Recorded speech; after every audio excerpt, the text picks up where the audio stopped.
嫌なのはせーの。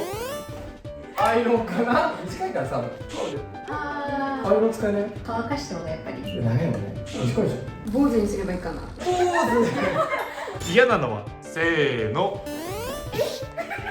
若者は肉がいいね。